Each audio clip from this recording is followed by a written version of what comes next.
Hello and welcome to episode 35. This week we reveal who won the battle between our gardening related companies, Marshalls and Cat. We have a portfolio update and we battle two more stocks against each other with this week's theme of best musical stocks. Without further delay, let's get underway. Every week we invest £25 into each portfolio. One portfolio where you select the stocks, one that tracks the market, and one that generates income to pay to you. We'll then invest an extra £1 into each portfolio for every 100 subscribers we get.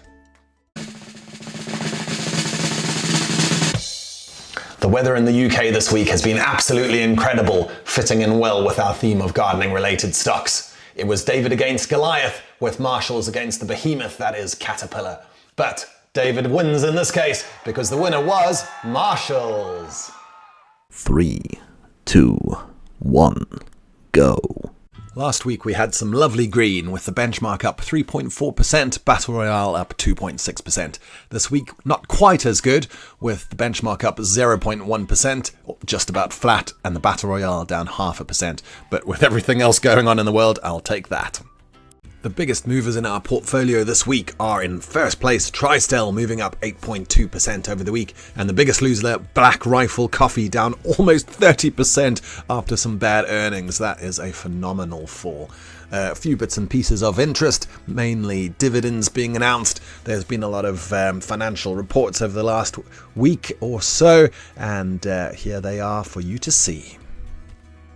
Here are the Battle Royale holdings, and On the Beach still out in front in first place, closely followed by Tesla, Tristel, Spotify, Nichols and Games Workshop. There's a few in the middle, and right at the bottom we've got Black Rifle Coffee, then Reddit, YouGov, Expedia Group, Dick's Sporting Goods, and even Manpower Group, which is down a whopping 19% overall, but Black Rifle Coffee lost half its value already. 33 holdings now, 14 profitable and 19 unprofitable. Last week it was 18 unprofitable, so one worse than last week. We're now up to £25.87 in annual dividends. That's up from £25.07 last week. Our next payout in June is going to be £9.25. Add that to September's payout of £5.69, and we have a total of £14.94 to be paid out next. We've now added £825 to each of our three portfolios, and as of last week things were looking okay, all things being considered. Our benchmark was down 3.1% and the Battle Royale was beating it, up 0.2%. This week, however, the benchmark is down 3.1%, so that's pretty level, and the Battle Royale down 0.5%. So we're not beating the benchmark, we're not even matching it, and we're losing money. However, if you look at everything combined, we've invested £2,417 and we're losing £37.90 due to being down 1.5% overall. However, we've got a £44.83 £44.83 dividend, and returning us a 2.1% yield overall. 3, 2, 1, fight. I'm a massive music fan and I live on my Spotify. Unfortunately, we can't invest in Spotify anymore because we've already invested in it in a previous week, which is a shame because it's performing the third best out of all of our stocks. But anyway, let's tune into the market and try and find two more music-related companies that we can invest in. I was actually able to track down more music-related stocks than I thought, and the first one is a pretty well-known one, Universal Music Group. However, it wasn't enticing enough looking at its snowball and a few more detailed analytics, so we decided not to go with that one. Next up was Warner Music Group, which again we decided not to go for. However, neither of those would be terrible options, they're both well-known, as is Live Nation Entertainment, and I was tempted by this. Apparently it's 10% undervalued according to Simply Wall Street. It's got a decent future. I know some people have a few comments about Live Nation. They've been up to shall we say, questionable practices in the past. However, it doesn't seem like too bad a stock. However, it's been beaten out by our final two competitors. First up, Yamaha. Everybody knows it. They sell, aside from motorbikes and other things like that, good musical instruments, and it is 52 8% undervalued.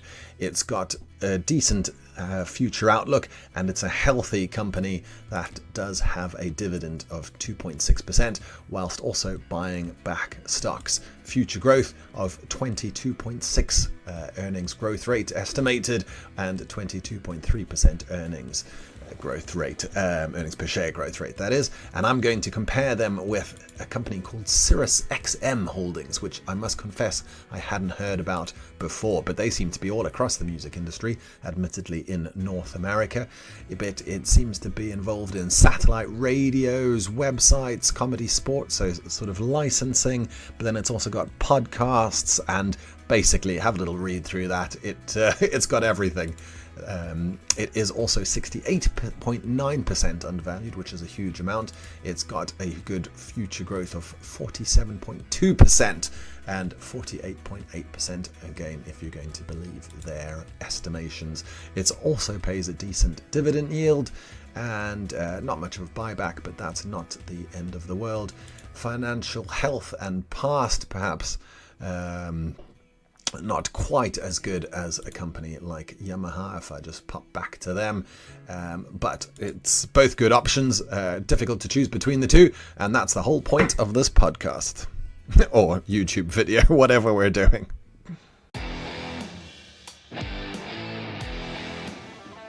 So there we have it. Which one do you think we should invest in? Pop a thumbs up next to the applicable comment, and we'll invest in the one with the most votes. However, my perspective, my vote is going to go to...